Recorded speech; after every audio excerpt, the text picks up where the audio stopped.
I think it's a tuna. There he goes.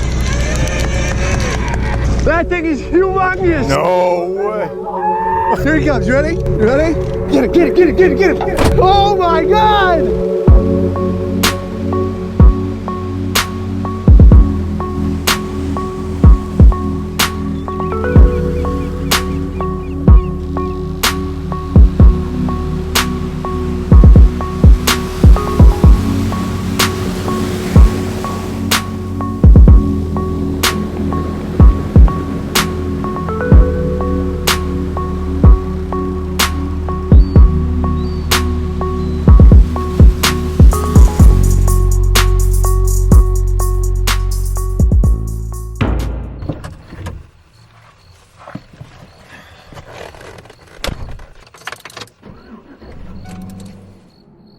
Welcome back everyone to Mainly Outdoors. Today we are targeting the king of all fish, the most valuable and sought after fish in the world. Maine has incredible fishing opportunities and a variety of species to offer, but no sport fish found in Maine, or the world for that matter, compares to the sheer size and fight put up by the bluefin tuna. This is a fish that I couldn't fathom the size of as a child and only dreamed about targeting until last night when Jacob Knowles texted me and asked if I would like to join him to fish for some bluefin tuna. So today, with the help of Jacob Knowles, we are going out to catch, clean, and cook the most valuable fish in the world, the bluefin tuna. So if you guys have seen any of my past videos, you probably know I like to target things on a fly rod. Today is a bit of a different story. Today, we're using live bait, squid, and mackerel and herring, and these are what I've been told are the best bait to catch a bluefin tuna on. And today, of course, we're not using a fly reel. We are using giant reels with 150-pound mono and hundreds of meters of backing. So we set out early and then got to the spot just as the sun started to rise, put our lines in the water, and that left nothing to do but wait.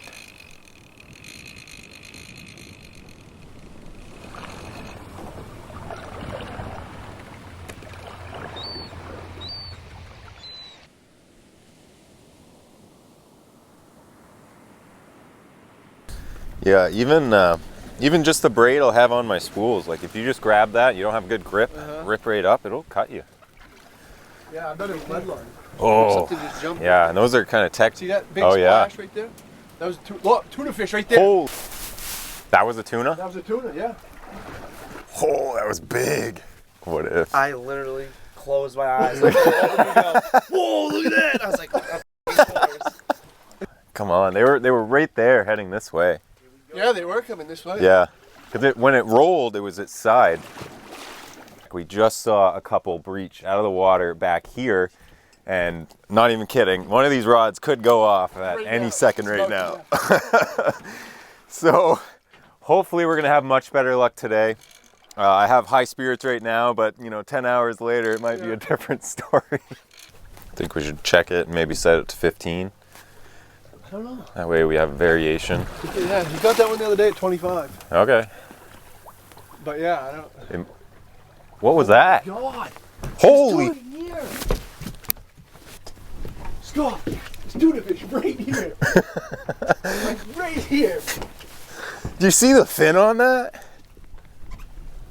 I thought I just dreamed that you guys said Right that. there. No. You see that light water ripple? Yeah. It was a tuna fish. We'll be super frustrated if we go an hour without catching one now. All right, we're seeing tuna everywhere. We just had one, I don't know, maybe 30 yards off the bow here. Tuna was huge, at least, 5, 6? I'd say 500, 600 pounds. That's a big one. And I mean, just a matter of like maybe 50 yards or less away from our lines. So we actually might have one here any moment, hopefully. This is way more action than we saw the whole day the other time. Yeah. What? You see them on sonar? The hopes are really high, but nothing's guaranteed until one of those reels goes off and we get a chance at a giant bluefin tuna. So we'll see. Just marked a fish. Yeah, we did. We just marked fish. 21 fathom.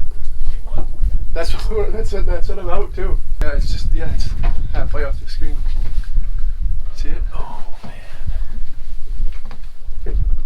that's a good mark. Yeah, it's a tuna. But we got them at like 15 and 20. No, this one's like 25, but with the stretch it'd be 22. With the angle, and that one's like 20, so that one's like 17 or so. They're both perfect. The only thing I've ever done that's more of a waste of time than deer. This is like deer hunting. Yeah. We lose the balloon off that one? We did. Yeah, the rod was just moving. It might have a shark there. You got him? I want to bring that other rod in. Oh, yeah, it might be a tuna. Oh! Oh! Hey, Dad, you gotta go get on the boat. Oh, you're good. Yeah, go ahead, Shark? yeah, he's on there. I don't know if it's tuna or not. It ain't running. It must be a shark. I guess we can. I think it's a tuna. There he goes. Yeah!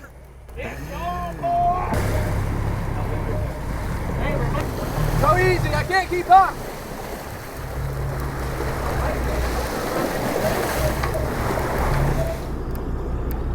So you're thinking tuna? Oh, it's 100% a tuna. Oh man, we got a giant tuna on right now. We all thought it was a shark at first because it was coming right up to the surface. So we hook it and rod was barely tapping. And then all of a sudden it started diving down and just digging into the drag. And I can't even pull that drag by hand. It's got to be at least a 35, 50 pound drag. So right now we just got the boat taken off and we're battling this fish. Hopefully get it in relatively soon, but this might be a 2-hour fight ahead of us right now. You can't, I mean, if it's scary if you try to stop the strain. Like, it actually feels like there's a four-wheeler on the end of it. This is a big tuna fish. 100-incher. That'd be awesome. You think you're starting to get him tired, and you get him up here close, and then all of a sudden you're right into the back. Like, just kidding. We gotta decide if we're reeling the swivel up. So far, every time we let it in and out, it's been no problem. Yeah, but there hasn't been a giant tuna on the end of it. As long as he's good and tired and he doesn't try to pull it right back out. Maybe we should wait for him to get tired. Yeah, I'd be a little nervous. I was fighting last year, it came in and out of the swivel, in and out of the eyes like 4 times. The swivel did. Okay. And I didn't have it rigged up right. My loops were too big, so they were. Oh, that's why it popped? To the right. Go, go, go. Go. Keep going. Oh, that was close. Good. That was really close. Back up. Look, look, look. Whoa! Shark. Oh, no way. Did you see the size of that thing? What is it? That looked awful white. It was pretty white, but You got the harpoon ready? He's not far. it's got to be a big shark if it is. I don't know what it is. What is that? That's a tuna. That's a big Oh, that's a huge tuna. Go, go, go. Whoa! Look at the size of that tuna. Oh my God. Oh! Holy. Oh my God. No way. You ready? Hold on, hold on. Here he comes. You ready? You ready? Get him, get him, get him, get him, get him. Yes, Bill, yes. Back. Go ahead, go ahead, go ahead. All right, we just got through to the boat. We got the harpoon in it. I think officially we have it. It is giant. That is the biggest fish I have ever seen. Up on that washboard. It's official. We got the tail tied up and we got it on his boat. Now what we need to do is they build up a ton of lactic acid being a red-blooded fish. And so what we're gonna do is tie it up and then we're gonna swim it essentially. So we're gonna drag it along, allow it to come kind of back to life. And that way it clears out all that lactic acid that can actually cook its own meat. So you wanna retain that meat's value as much as you can. So we're gonna swim this fish. So we'll do that for 10 to 20 minutes.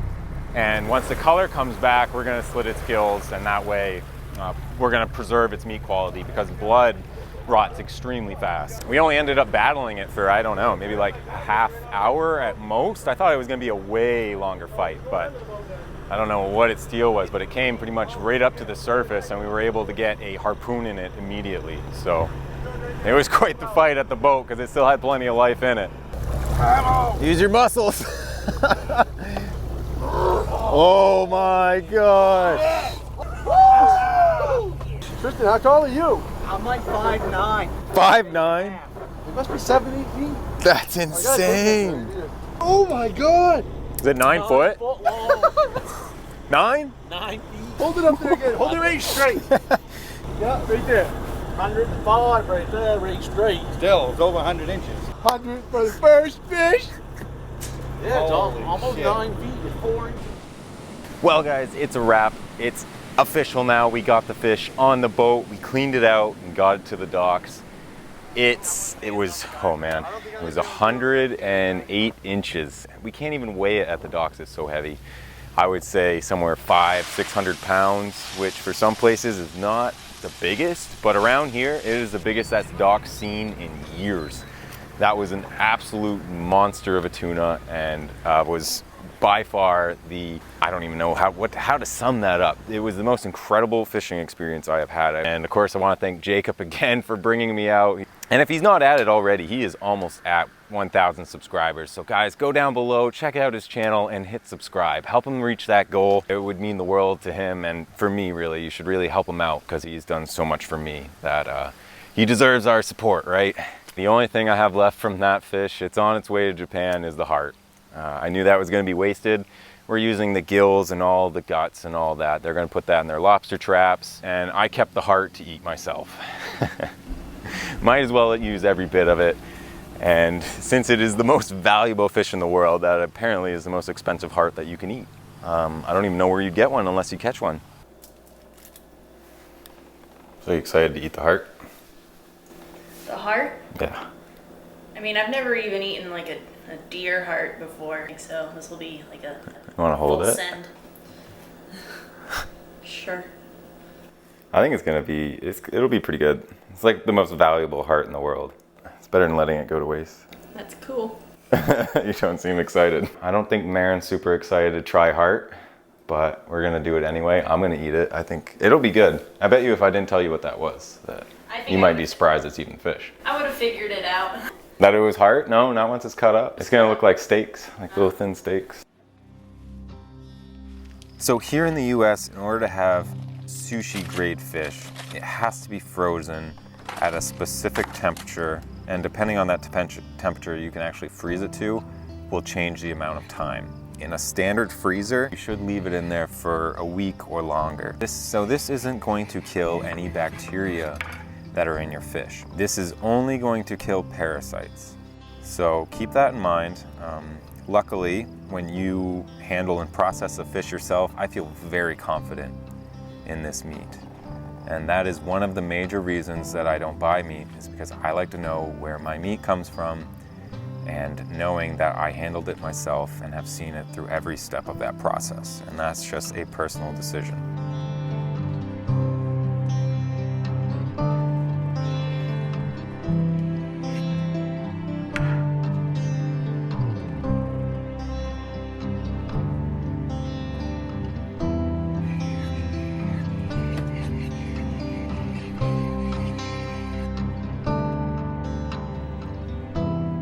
But anyway, over that 10-day period of time, I had a lot of ideas and things I wanted to do with this fish.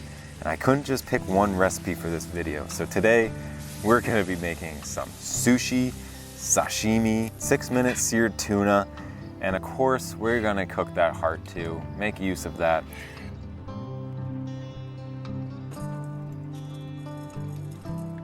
And I just decided to do something pretty simple with that, because I really wanted to see what it was going to taste like. So I just put in some onions, which goes great with liver and heart, things like that. And then some peppers to go along with it. But really just to kind of retain that flavor so I could really see what it was like.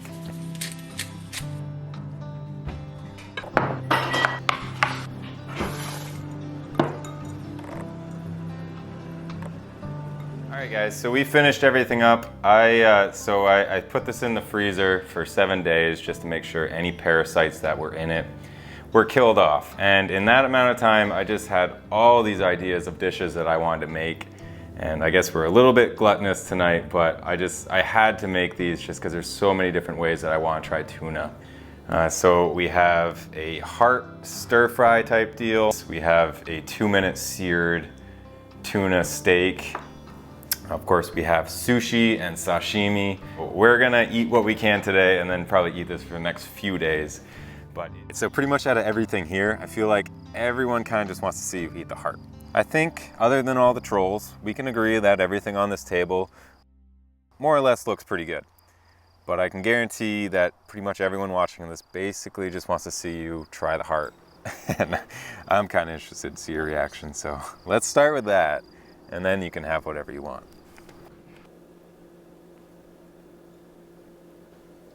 What do you think? Kind of tastes like a steak. So when you aren't thinking about the fact that you're eating a heart, it's pretty good. I don't know. I really don't know what to expect. No, that's so good. That's really good. That tastes like a backstrap. It's extremely tender for heart. Normally if you eat a deer heart or a moose heart, they're pretty tough. But that's extremely tender and tastes quite good. It's not chewy at all. Yeah, I like that a lot. And of course, everything else is gonna be fantastic. I don't think I need to show you guys me trying each individual dish. I'm thankful that we were able to harvest this fish and then put every bit of it to use. From the heart to the meat itself. If you wanna see more tuna recipes specifically, I can't easily go out and catch another tuna, but I can use the rest of the tuna that I have in my freezer, which is quite a bit, to do a different recipe. So if you guys want to see that, hit the like button and I'll do, I don't know, maybe a ceviche next or something. That would be a dish I'd really like to try. But until then, thank you guys for watching and I will catch you in the next adventure.